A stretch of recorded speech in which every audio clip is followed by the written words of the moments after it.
कहानी का नाम जेठानी का प्यार। माँ जी, देखिए मैं आप सबके लिए क्या लेकर आई हूँ। शोभा ने अपनी सास रमा जी से कहा। शोभा सास, ससुर, पति, नंद, जेठ सबके लिए महंगे कपड़े लेकर आई थी, सिवाय जेठानी संगीता के।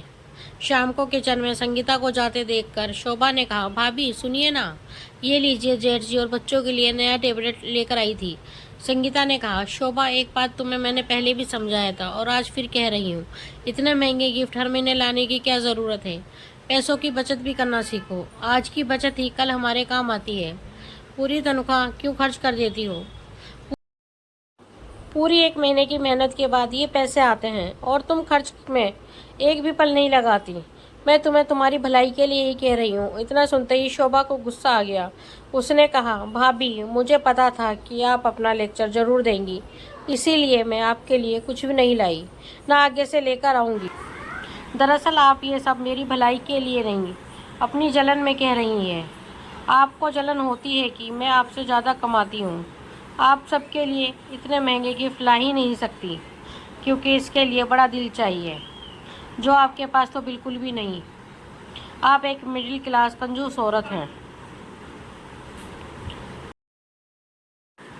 यह सब सुनकर संगीता की आंखों में आंसू आ गए। वो अपने कमरे में जाने लगी। तभी रमा जी ने कहा, रुको संगीता, शोभा बड़ों से बात करने का ये तरीका तुम्हें सिखाया गया है।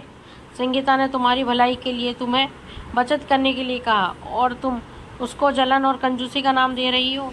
आज एक बात मेरी तुम ध्यान से सुन लो। तुम्हारे ये महंगे गिफ्ट या कोई और चीज़ मेरी बहू संगीता की जगह नहीं ले सकते। और हाँ, अपनी इस बात के लिए तुमको एक दिन पछतावा जरूर होगा। शोभा वहाँ से पैर पटकते हुए गुस्से में अपने कमरे में चली गई। शोभा ने अपने पति रमन को ये बात बताई।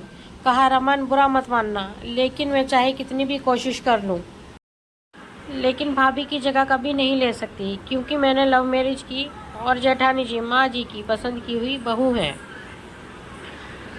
इसलिए माँ जी भाभी को ज़्यादा प्यार करती हैं। और वहाँ हुई पूरी बात बताई।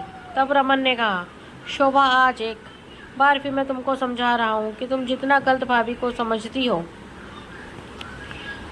वो उतनी ही समझदार और सुलझी हुई है। तुमसे तो वो कभी जलन रख ही नहीं सकती, क्योंकि उन्होंने ही पूरे घर को हमारी शादी के लिए राज़ी किया था। देखो रमन, तुम भी नहीं समझ रहे। मैं कोई छोटे मोटे घर की बेटी नहीं हूँ। मुझे पैसों की कोई कमी नहीं है। मैं अपने शौक़ के लिए ही नौकरी करती हूँ, वरना मैं जो चाहूँ वो मेरे पापा मुझे तुरंत दिला दें। पापा का इतना बड़ा बिजनेस है, मैं क्यों बचत की चिंता करूँ। शोभा ने कहा।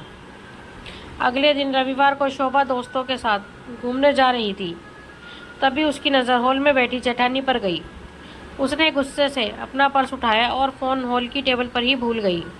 संगीता ने आवाज़ देनी चाहिए तो रमा जी ने रोक लिया। कहा, जाने दो, वैसे भी एक फ़ोन है उसके पास, अभी आवाज़ दोगी तो बेकार में नाराज़गी झेलनी पड़ेगी। संगीता ने कहते हुए जैसे ही फ़ोन रखा, देखा तो शोभा के फ़ोन पर उसके भाई का फ़ोन आ रहा था। संगीता ने फ़ोन उठाकर बोलना चाहा कि तभी उसने बिना आवाज़ सुने रोते हुए बताया कि दीदी जल्दी अस्पताल आ जाओ, पापा को अस्पताल लेकर जा रहे हैं। कहते हुए फ़ोन रख दिया। संगीता के साथ पूरा परिवार अस्पताल पहुंचा। वहां जाकर पता चला कि उनके पार्टनर ने उन्हें धोखा दे दिया है और धोखे से सब कुछ अपने नाम कर लिया। शोभा का भाई राकेश मुंह पर हाथ रखकर बेंच पर बैठा रो रहा था। तभी संगीता ने उसके सर पर हाथ रखते हुए कहा, राकेश क्या बात है, अपनी बड़ी बहन को नहीं बताओगे। राकेश आश्चर्य से संगीता को देखने लगा और सारी बात बताई कि अभी पैसे जमा नहीं किए गए तो डॉक्टर इलाज नहीं करेंगे। मुझे और माँ को पापा ने पैसों की कभी डिटेल नहीं बताई।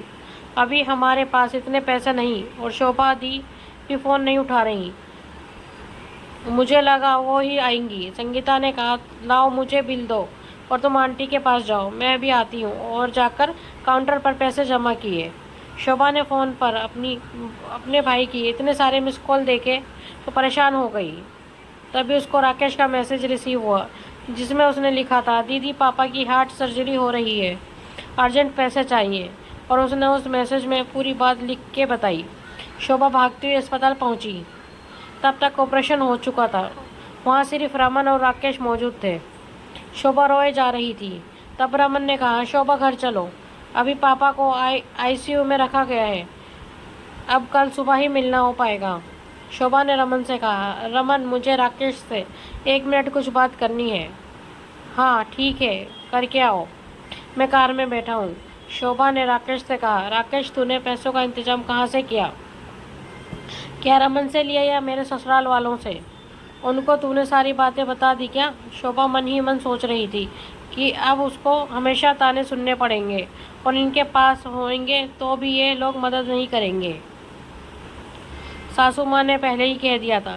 तब राकेश ने कहा, नहीं दीदी, सिर्फ संगीता दी को सारी बात पता है और उन्होंने ही अस्पताल के पैसे दिए बिना किसी को बताए। दीदी वो तो बहुत अच्छी हैं, डॉक्टर से बात भी की और बिना किसी शोरगुल के मदद भी की। अगर आज वो ना होती तो ना जाने क्या होता। वो तो माँ को भी अपने साथ घर लेकर गई हैं। शोभा सन्न हो गई सुन के। जिस जेठानी की इज्जत कभी नहीं की, आज उसने उसके लिए इतना कुछ किया। घर पहुंचकर शोभा ने देखा कि संगीता उसकी माँ का सिर दबा रही थी। शोभा माँ के गले लग गई। तब संगीता ने शोभा से इशारे में न रोने की अपील की। शोभा अपने आंसू को रोकते हुए बोली, माँ मैं चेंज करके आती हूँ। शोभा ने रमन से कहा, रमन जरा भाभी को कमरे में भेजना। संगीता कमरे में आते ही बोली, शोभा मैंने तुम्हें रोने से इसलिए रोका क्योंकि आंटी जी भी कब से रो रही थी और उनका सर दर्द होने लगा था।